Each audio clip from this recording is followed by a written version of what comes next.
Take Me for a Ride, Coming of Age in a Destructive Cult by Mark Laxer. Reading by Mark Laxer. Chapter 8. Fast Leader. In the fall of 1980, Atmananda spoke with the Stony Brook disciples who were still in New York, quote, on an inner level.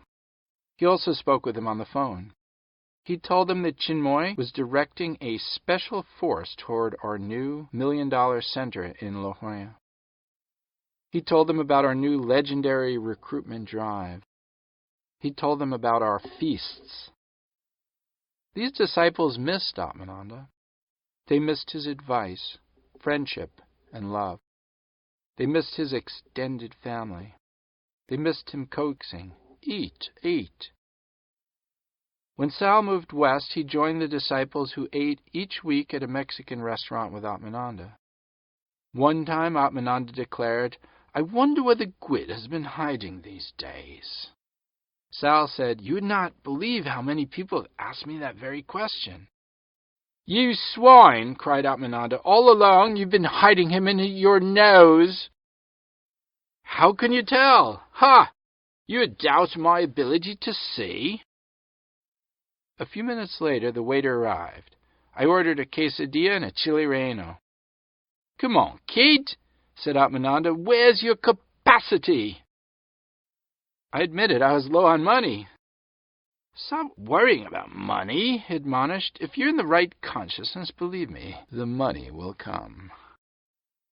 "Okay," I agreed, adding a large cheese crisp to the order. So the disciples, now reunited with Sal, happily broke bread and chips with our nurturing spiritual shepherd. A ditty from the Paul Winter song Icarus played in the background. Atmananda often spoke about myths. Icarus, according to Greek mythology, took flight from prison on wings of wax which were crafted by Daedalus, his father. Despite warnings from Daedalus, Icarus soared too near the sun and fell with melted wings to his death in the sea.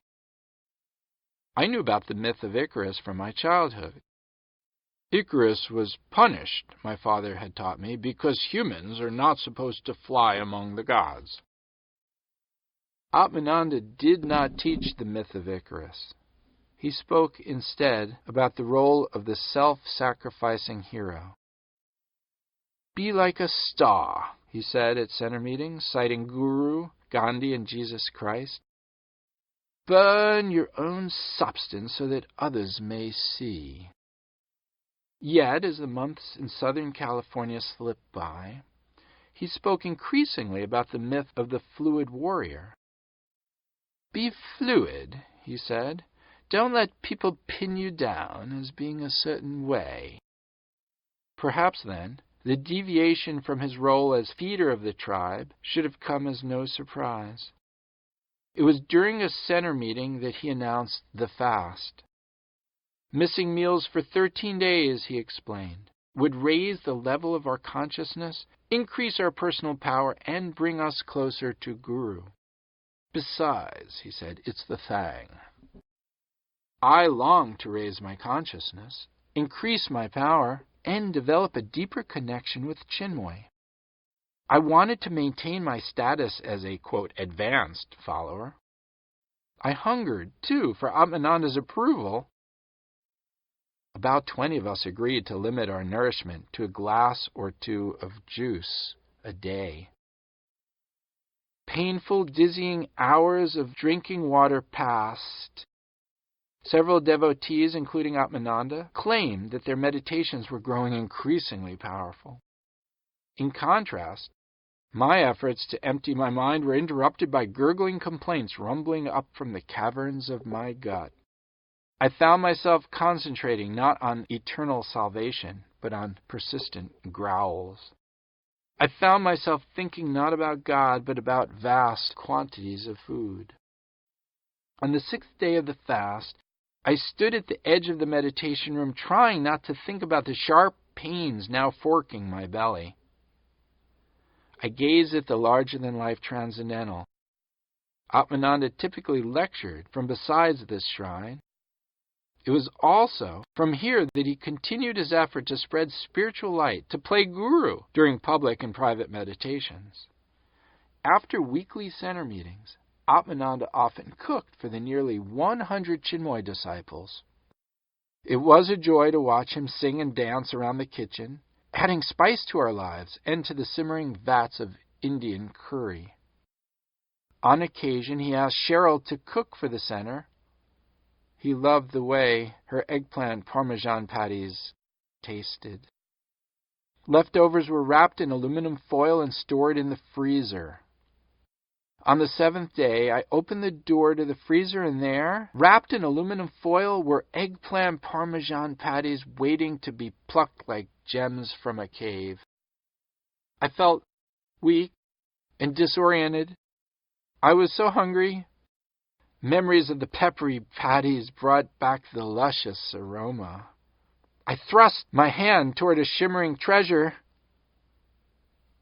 On the 8th day, I wondered if I should confess that I had cheated. I recalled the story of a priest who, out of his concern for his congregation, hid his doubts about God. I, too, chose not to confess, and the ensuing guilt served to strengthen my resolve not to stray from Atmananda's suggested path again. And though I did eat part of a patty, I still shared with the disciples an overpowering emptiness and a heightened receptivity to the fast leader. During the 2nd week, my meditations began to improve. Typically, when I gazed at the transcendental, I only saw a subtle glow around the photo. Now I saw thousands of swirling dots swimming before me.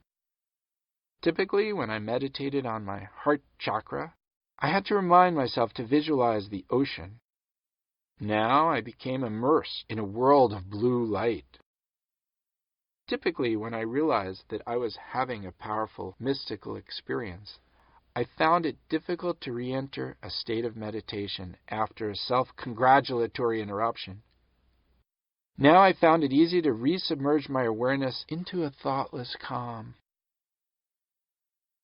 My newfound calm, however, was broken by what Atmananda said at a center meeting several days later.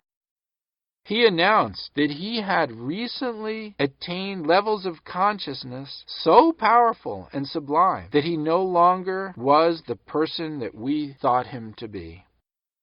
Each time he dipped into these higher realms of perception, his old self died, and a new one emerged, forged in the fires of what he called perfection. A number of you have already sensed the change, he said. I first started entering into these higher states, which I call basement samadhi, during deep meditation. Recently, though, I have been slipping in and out of them spontaneously. While walking at the beach, for instance, or while eating at Howard Johnson's. Now I'm finding I can enter them at will. Atmananda repeatedly described his newfound abilities until the disciples, a number of whom had not eaten in nearly 2 weeks, appeared to accept the restructuring. After the meeting, I sat on the toilet, contemplating what had passed through Atmananda's lips. What is going on? I wondered. Who does he think he is? I felt angry and confused. I had been taught that samadhi was a state of consciousness so exalted that precious few enlightened souls achieved it. But now I was dizzy and nauseous from hunger. I was having difficulty concentrating. I saw swirling dots before me, whether I was meditating or not. I found myself realizing that Atmananda had studied meditation in past lives. I found myself realizing that he was an advanced disciple of the Guru. I found myself feeling bad that I had doubted so advanced a soul, so educated a man, and so close a friend. The thing to remember, I told myself, recalling Atmananda's lesson on humility, is that it's only basement samadhi. After the fast, Atmananda took me to an Orange Julius shop in a mall. We sat by a window sipping the sweet, rich drinks. "What do you see?" he asked. I looked and saw our reflection superimposed on the image of the crowd. "The people," I said, "they don't seem real." "Yes," he agreed. "Theirs is a world of illusion."